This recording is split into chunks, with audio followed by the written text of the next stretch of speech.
Good afternoon, everybody. I apologize for my tardiness, but I came directly from the Oval. I have some newsy updates to share from the President, which I know you all very much value and appreciate. So let's get to it.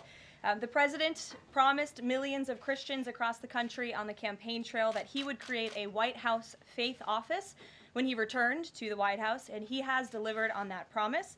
The White House Faith Office has put together an extraordinary week-long celebration currently underway for Holy Week ahead of Easter Sunday. The President signed a Holy Week proclamation, filmed a special presidential video message, and will be hosting a pre-Easter dinner tomorrow night and a White House staff Easter worship service on Thursday. The President and the First Lady are honored to continue the tradition of the White House Easter egg roll, which will take place on the South Lawn next Monday. In other news, President Trump is turning America into a manufacturing superpower again. Yesterday, there was a monumental announcement by NVIDIA, one of the largest companies in the world. This is just the latest example. For the first time ever, chip-making giant NVIDIA will produce AI supercomputers entirely in the United States as part of its pledge to produce $50 billion worth of AI infrastructure in our country over the next 4 years. With their manufacturing partners, they have commissioned more than 1 million square feet of manufacturing space to build and test NVIDIA Blackwell chips in the great state of Arizona and AI supercomputers in the great state of Texas. NVIDIA's founder and CEO Jensen Huang touted how the engines of the world's AI infrastructure are being built in the United States for the first time. This is the Trump effect. This follows trillions in other U.S. investments announced already, including $500 billion from Apple in U.S.-based manufacturing and training, $100 billion from TSMC and U.S.-based chips manufacturing, and the $500 billion private investment led by OpenAI, Oracle, and SoftBank in artificial intelligence infrastructure. Under President Trump, we're going to produce the cars, the ships, the chips, the airplanes, minerals, and medicines that we need right here in America at the hands of American workers. On the border, President Trump continues to break records and protect our homeland. According to CBP, Border Patrol apprehensions along the southwest border for the entire month of March 2025 were lower than the first 2 days of March 2024 under Joe Biden. Incredible law enforcement officers are arresting violent illegal aliens from American communities every day. Here are a few examples from the latest ICE report, which I received this morning. ICE Los Angeles arrested a 54-year-old citizen of Mexico convicted of rape by threat, sodomy with a person under 14 years, and kidnapping in San Jose, California. ICE Houston has arrested a 23-year-old citizen of Mexico convicted of predatory criminal sexual assault of a child in Cook County, Illinois. ICE Houston arrested a 64-year-old citizen of Honduras convicted of murder in Los Angeles County, California. ICE Chicago arrested a 49-year-old citizen of Guatemala convicted of assault and arson in Prince Williams, Virginia, not far from here. ICE Denver arrested a 36-year-old citizen of Mexico who is registered as a sex offender and has been convicted of sexual assault of a child in Lake County, Colorado. ICE Baltimore arrested a 50-year-old citizen of China convicted of sex trafficking in Bel Air, Maryland. And ICE Boston arrested a 46-year-old citizen of Jamaica convicted of 3 counts of rape of a child and 2 counts of indecent assault and battery of a child under 14 in Boston, Massachusetts. President Trump and our administration will not rest until every single violent illegal alien is removed from our country. The safety of the American people is too important to settle for anything less. On that note, the Democrat and media outrage over the deportation of Abrego Garcia, an MS-13 El Salvadorian illegal alien criminal who is hiding in Maryland, has been nothing short of despicable. Based on the sensationalism of many of the people in this room, you would think we deported a candidate for Father of the Year. That's because, unfortunately, many in this country care more about this quote-unquote Maryland father, a legal alien MS-13 gang member, than a Maryland mother and an American citizen who was brutally murdered at the hands of a different illegal alien. Of course, I am referring to Rachel Morin. And if you didn't see, yesterday, a Maryland jury found illegal alien Victor Antonio Martinez Hernandez guilty of murdering Rachel Morin in August of 2023.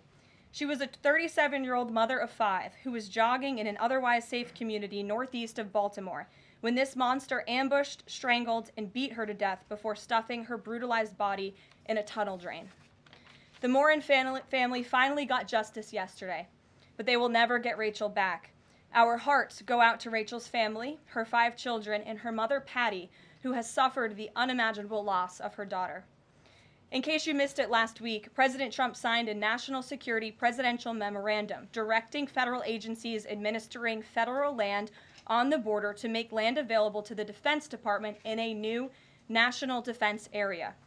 This followed the president's Day 1 executive order committing his administration to marshal all available resources and authorities to stop the unprecedented flood of illegal aliens into our country and to obtain complete operational control of the borders of the United States of America. Once again, the president is fulfilling another key promise. This new national defense area spans more than 170 miles across our border in New Mexico. But in the coming weeks, this administration will add more than 90 miles in the state of Texas. This national defense area will enhance our ability to detect, interdict, and prosecute the illegal aliens, criminal gangs, and terrorists who were able to invade our country without consequence for the past 4 years under the Biden administration. It will also bolster our defenses against fentanyl and other dangerous narcotics that have been poisoning our communities. With all of this work being done to make America great again, we continue to see a positive response from the American public.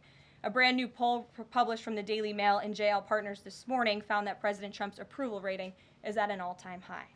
That's because the president is working tirelessly to keep his promises to the American people, as I just saw him doing today in the Oval Office. We have a reporter in our new media seat today, Matthew Foldy. I like your boots, Matt, who is the editor-in-chief of the Washington Reporter. Washington Reporter is a new, fast-growing outlet that breaks stories about legislation and interviews leaders in Congress and across the administration. The publication's readership includes the highest levels of business and government. And with that, please kick us off, Matt. And we've interviewed you as well. So Karoline, thanks so much for having me here on behalf of our readership and the millions of Americans who I think appreciate what you're doing with the new media seat here and making this a more accessible briefing room. I'm curious with Harvard, we saw the Trump administration today announced it's cutting around $2 billion, or freezing $2 billion in funds to Harvard because the campus has serious problems with violence and with anti-Semitism. We saw President Obama, former President Obama, side with Harvard, which rejected the Trump administration's demands. I'm curious, where does the administration see this going with Harvard and with other colleges and universities in America that are refusing to reform in wake of the sort of craziness that we've seen take over some of them? Thank you, Matt, for being here, and thanks for the question. When it comes to Harvard, the president's position on this is grounded in common sense, in the basic principle that Jewish American students, or students of any faith, should not be illegally harassed and targeted on our nation's college campuses. And we unfortunately saw that illegal discrimination take place on the campus of Harvard. There are countless examples to prove it, particularly with the stunning confession by then Harvard President Claudine Gay, who said that bullying and harassment depended on the context. The president at that time made it clear to the American public he was not going to tolerate illegal harassment and anti-Semitism taking place in violations of federal law. So the president made it clear to Harvard, follow federal law, no longer break Title VI, which was passed by Congress to ensure no student can be discriminated against on the basis of race, and you will receive federal funding. Unfortunately, Harvard has not taken the president or the administration's demands seriously. All the president is asking, don't break federal law, and then you can have your federal funding. I think the president is also begging a good question. More than $2 billion out the door to Harvard when they have a more than $50 billion endowment. Why are the American taxpayers subsidizing a university that has billions of dollars in the bank already? And we certainly should not be funding a place where such grave anti-Semitism exists. And I'm curious, you had just mentioned Rachel Morin, and I'm a Maryland man, and I think most Marylanders appreciate what you were saying today.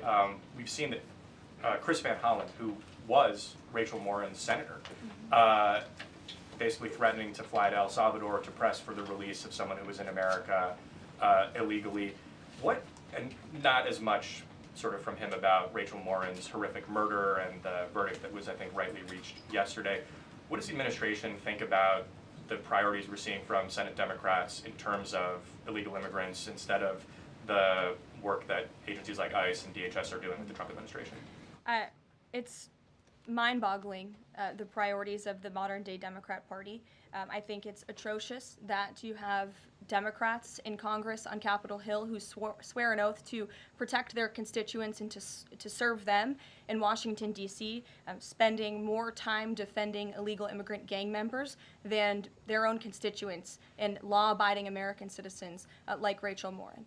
And I saw the president personally on the campaign trail, and I continue to see him in his role as president of the United States put American families first, reach out to the victims, the families of victims at the hands of illegal immigrant crime, and frankly, the actions and the words of the Democrat Party prove they could not care less about the American public. And maybe if they did, they'd see a bit higher approval ratings right now. Thanks for being here with us today. Peter. Thank you, Karoline.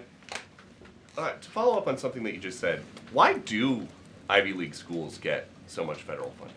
It's a very good question, and it's a question the president has obviously raised in his discussions and negotiations with not just Harvard, but also Columbia and many other Ivy League institutions. We have the Anti-Semitism Task Force, which the president promised and delivered on. The Anti-Semitism Task Force is across the government, representatives from various federal agencies who meet on a weekly basis to discuss the question that you just raised. And I think a lot of Americans are wondering why their tax dollars are going to these universities when they are not only indoctrinating our nation's students, but also allowing such egregious illegal behavior to occur. To follow up on immigration, deporting American citizens to Central American prisons, is it legal, or do you need to change the law to do it? Well, it's another question that the president has raised. It's a legal question that the president is looking into. And he talked about this yesterday when with his meeting with President Bukele in the Oval Office. He would only consider this, if legal, for Americans who are the most violent, egregious, repeat offenders of crime who nobody in this room wants living in their communities. And then there's this CHNV thing. President Biden let more than 530,000 people from Cuba, Haiti, Nicaragua, Venezuela into the U.S. with this CHNV program. He did it with the stroke of a pen. And now a judge will not let President Trump undo it with the stroke of a pen. So are you guys going to give all 530,000 plus people individual deportation hearings, or are you just going to try to deport them?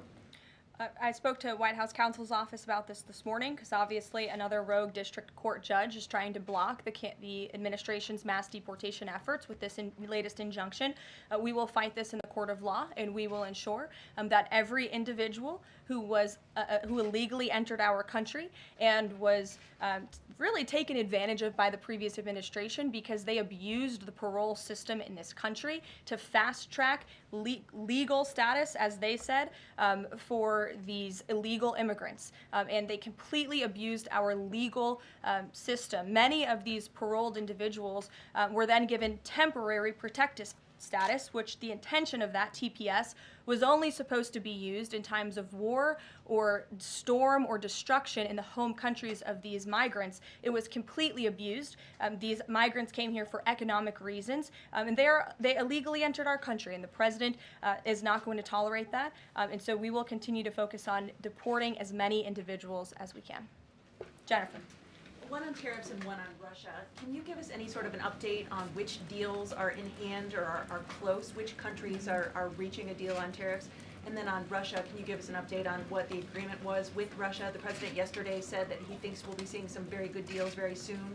Can you talk a little bit about what Russia agreed to? Sure. I don't want to get ahead of our United States Trade Ambassador and Secretary of Commerce, the Secretary of Treasury, all the great individuals who are working incredibly hard to cut these good trade deals. And the president's deeply involved in this as well. He has made it clear to his trade team he wants to personally sign off on all of these deals too. And so I don't want to get ahead of them on announcements. But obviously, as you've heard from numerous administration officials, there have been many talks with countries. We've had more than 15 deals, pieces of paper put on the table, proposals that are actively being considered, and as we've said consistently, more than 75 countries have reached out. So there's a lot of work to do. We very much understand that, but we do believe that we can announce some deals very soon. And then on Russia, can you say, did Russia agree to anything with Special Envoy Steve Witkoff? I don't want to get ahead of those negotiations as well. What I can tell you is that they were a productive conversation was had. As the presidential envoy Steve Witkoff said last night, he believes that Russia wants to end this war, and the president believes that as well. There is incentive for Russia to end this war, and perhaps that could be economic partnerships with the United States, but we need to see a ceasefire first, and the president and the presidential envoy Witkoff made that very clear to the Russians. Gabe. Thank you, Caroline. And Yeah. I also want to thank your press office for releasing that information that you cited up there regarding the ICE arrests over the last couple of days. And I have them right here, but what I might ask is, why not release the same information for those who were deported to El Salvador? Well, first of all, the information was released by the Department of Homeland Security. The individuals on the flights to El Salvador are foreign terrorists, and those are counterterrorism operations. They are much different than the arrests and final order of removals that you see on a day-to-day basis that law enforcement agents are conducting around the country. That information was not, to that detail, was not released by DHS, though. I just told you the reason. It was a counterterrorism operation, a deportation of foreign terrorists, not illegal criminals who have been convicted of heinous crimes living in our American communities. It's two different things. Foreign terrorist, illegal immigrant criminal, two different things, two different definitions. You should look them up. Christian, go ahead. Yeah, thanks, Caroline. Does the president support raising the corporate tax rate to pay for all these other tax cuts he wants to see move through Congress? Look, I've seen this idea proposed. I've heard this idea discussed, but I don't believe the president has made a determination on whether he supports it or not. And then secondly, do you have any information on the status of Eden Alexander? Hamas says they lost contact with the unit guarding him following an Israeli airstrike earlier today. I don't have updates. I have not seen that report, but I can certainly check in with our National Security Council. I have spoken to the president about Eden Alexander, and he's made it very clear to our national security team that finding him is a priority, but unfortunately I don't have any updates to share. But it's a very important matter, and certainly we can check in. Sure. Hi. How Hi. concerned is the president that a federal judge could hold a Trump administration official in contempt of court for defying deportation orders? We are complying with all court orders. So I see what you're trying to do there with that question, but we're very confident that every action taken by this administration is within the confines of the law, and we continue to comply with the court's orders. And you have seen that, and the president made that clear yesterday in the Oval Office with President Bukele. Sure. Thanks, Caroline. Could you, just going back to El Salvador, could you just explain to us a little bit more about the legal basis on which you may be able to send US citizens to prison there? I know you said that President Trump is looking at it, but can you explain to us a little bit more about how that might be possible? We're looking at it, and when I have more for you to share, I certainly will. Sure.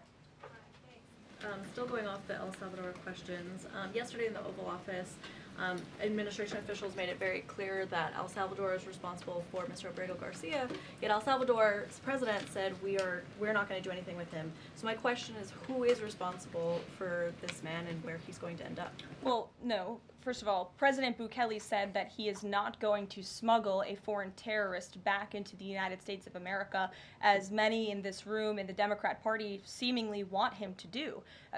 Abrego Garcia was a foreign terrorist. He is an MS-13 gang member. He was engaged in human trafficking. He illegally came into our country. And so deporting him back to El Salvador was always going to be the end result. There is never going to be a world in which this is an individual who's going to live a peaceful life in Maryland, because he is a foreign terrorist and a MS-13 gang member. Not only have we confirmed that, President Bukele yesterday in the Oval Office confirmed that as well. So he went back to his home country, where he will face consequences for his gang affiliation and his engagement in human trafficking. I'm not sure what is so difficult about this for everyone in the media to understand, and it's appalling, truly appalling, that there has been so much time covering this alleged human trafficker and this gang member, MS-13 gang member. It's truly striking to me. Karen. Thanks, Caroline. The president was posting on Truth Social today about helping American farmers. And last week in his cabinet meeting, he was talking about a plan to work with farmers to retain workers who are in the U.S. illegally, provided that they leave and then come back through what he said would be a legal process. Can you give details on what that would look like? How many workers he's talking about? How long a plan like that would take to implement, and the timeline for more details on getting this actually to implementation? I can check in with our immigration and our policy team and get you some more details on that, Karen. And or is this something he wants to roll out soon? I mean, he was talking back and forth with Secretary Rawlings. Is Right. This is kind of imminent that he wants to do this. Yeah, look, the president is in constant communication with all of his cabinet secretaries, particularly Secretary Rawlings, who has the backs of American farmers and ranchers. It's something that he spoke about with her in the front of all the cameras in the cabinet room, but I'll check in with not only our immigration team, but also with USDA, and we'll get you an answer. Jonathan. Hi, Caroline. Hi, it's good to see you in here. You too. The President has long said that it would be an abuse of power for a President to direct prosecutors to investigate him. Last week, President Trump explicitly directed the Justice Department to scrutinize Chris Krebs to see if it can find any evidence of criminal wrongdoing. How is that not an abuse of power to direct the Justice Department to look into an individual, a named individual? Look, the president signed that executive order. It's the position of the president in this White House that it's well within his authority to do it. Otherwise, he wouldn't have signed it. And he signed it, and that's his policy. Jeff, how you doing? Fine, thanks, Caroline. A follow-up on Harvard. The president floated on Truth Social, I believe, the possibility of removing tax-exempt status. How serious is that threat, and are there other universities he's considering? And then a follow-up question on foreign policy. Can you give us an update on what the president hopes to come from the next round of talks with Iran? Sure. First, when it comes to Harvard, as I said, the president has been quite clear they must follow federal law. He also wants to see Harvard apologize, and Harvard should apologize for the egregious anti-Semitism that took place on their college campus against Jewish American students. There were professors who said that he had engaged in discriminatory behavior against Jewish students. Of course, you had the former president of the university saying bullying and harassment depends on the context. You also had an encampment on Harvard Yard that we all saw play out before the cameras. The university failed to impose formal discipline on any students for this anti-Semitic conduct violations, including the occupation of a campus building and the disruption of classes with bullhorns. The president believes Harvard should apologize to its Jewish American students for allowing such egregious behavior. As for the tax-exempt status, I would defer you to the IRS for any updates. I do want to answer your question on Iran, of course. The maximum pressure campaign on Iran continues, but as you know, the president has made it clear he wants to see dialogue and discussion with Iran while making his directive about Iran never being able to obtain a nuclear weapon quite clear. And the president spoke to the Sultan of Oman today, who helped facilitate these talks. I have a readout for all of you. He held a call with the Sultan of Oman today, and he thanked him for hosting the first direct meeting between the United States and Iran and emphasized the need for Iran to end its nuclear program through negotiations. The two leaders also discussed the United States' ongoing operations against the Houthis and emphasized that the Houthis will pay a severe price until they end their attacks on maritime traffic in the Red Sea. As you know, an additional negotiation between Steve Witkoff and Iran's representative has been scheduled for Saturday. And since these are ongoing negotiations, I have nothing more to add on that. Thanks about Iran. Sure. Oh, thank you, Caroline. When you said that the president said that Iran will never have nuclear weapon, is the focus on dismantling the entire nuclear program, or it just restricting enriched uranium or the missile program? The president does not want to see Iran have a nuclear program. He does not want Iran to obtain a nuclear weapon. He's been very clear about this. Shelby. Thanks, Caroline. Shelby, you have a seat today. I know, stole it. Glad to see it. Two quick ones on TikTok. First, is the president expecting to extend the TikTok ban that's now June 19th if China doesn't come to the table in time? Well, June 19th is a long ways away, obviously. I think it's 2 months away. 2 months is a long time in the Trump administration, as you have all seen. We work at Trump speed around here. We get a lot done, so definitely don't want to get ahead. The vice president continues to lead these negotiations and talks. The president's involved, and they're ongoing. And then the president previously said he'd consider reducing tariffs on China in order to get a TikTok deal done. Is that option still on the table? Look, the president has made his position on China quite clear, although I do have an additional statement that he just shared with me in the Oval Office. The ball is in China's court. China needs to make a deal with us. We don't have to make a deal with them. There's no difference between China and any other country except they are much larger. And China wants what we have, what every country wants what we have, the American consumer. Or to put it another way, they need our money. So the president, again, has made it quite clear that he's open to a deal with China, but China needs to make a deal with the United States of America. Sure. On tariffs, yesterday in the Oval Office. Which outlet are you with? The Canadian Public Broadcaster. Oh, nice to see you. Thank you. Yesterday in the Oval Office, President Trump suggested that there could be some help for automakers. I'm wondering what that looks like. Is it tariff relief on the 25% tariffs that are in place right now, or the new tariffs that are coming up in May on auto parts? And a second on Canada, if I may. President Trump's tone when it comes to Canada-U.S. relations, Canadians have noticed it's shifted a bit in the past few weeks. Ever since the election campaign started, he stopped talking about Canada becoming the 51st state, at least publicly. I'm wondering if that's on purpose and why. I would reject the president's position on Canada has shifted. Perhaps he just hasn't been asked about Canada by questions from this group in the Oval Office when they see him almost every day, but the president still maintains his position on Canada. The United States has been subsidizing Canada's national defense, and he believes that Canadians would benefit greatly from becoming the 51st state of the United States of America. As for autos and auto parts, I don't have anything to read out for you there, but I think the point the president was making is flexibility, and he has flexibility when it comes to negotiations and talks, but ultimately his goal in his fair trade deals that he is pursuing with many countries around the world is to put the American worker first. And we had automakers and auto workers here at the White House on Liberation Day who believe in this president and his negotiating ability to put them first and to bring those jobs back to the United States of America. And the president's been very clear about that in his conversations with the automakers as well. Deanna, go ahead. Thanks, Caroline. One on Ukraine and one on China. On Ukraine, this past weekend, Zelensky offered an invitation to President Trump, extending an offer for him to visit Ukraine. Just wondering if there's any update on that. Has Trump seen that offer and what he's thinking about?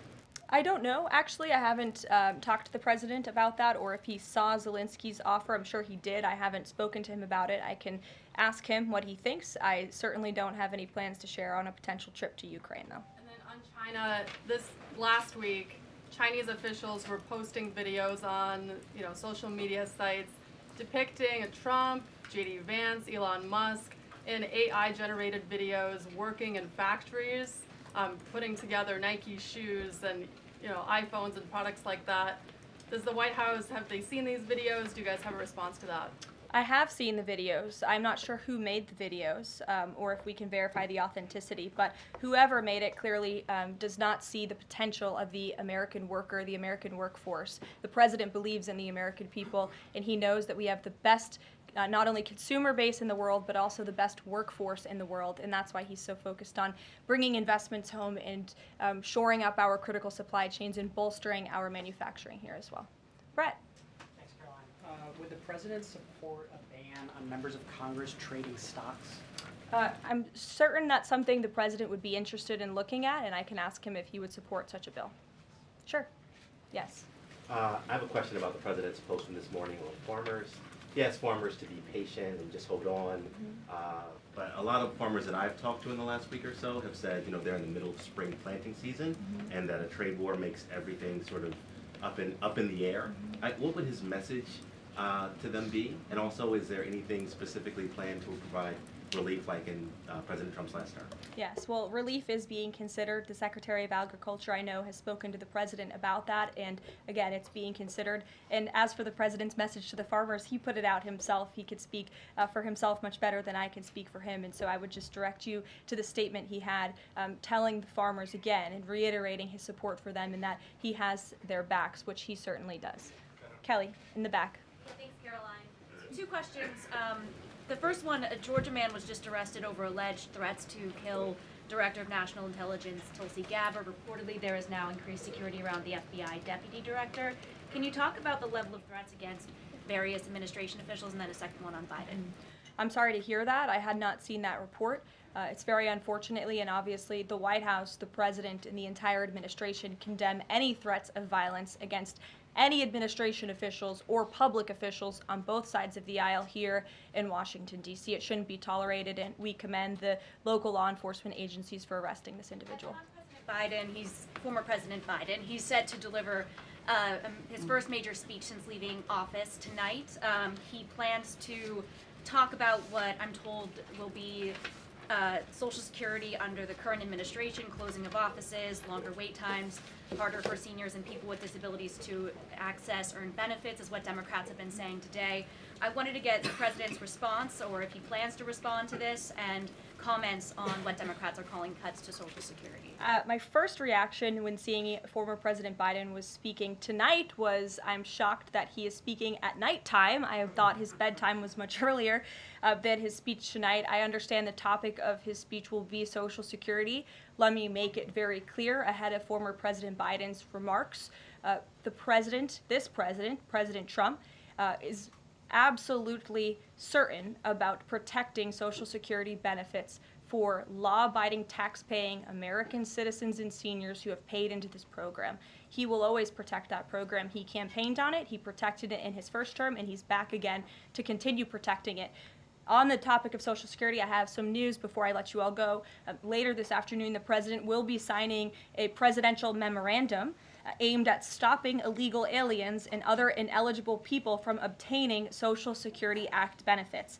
The memorandum will direct the administration to ensure ineligible aliens are not receiving funds from the Social Security Act programs. It will expand the Social Security Administration's fraud prosecutor program to at least 50 U.S. attorney offices and establishes a Medicare and Medicaid fraud prosecution program in 15 U.S. attorney offices.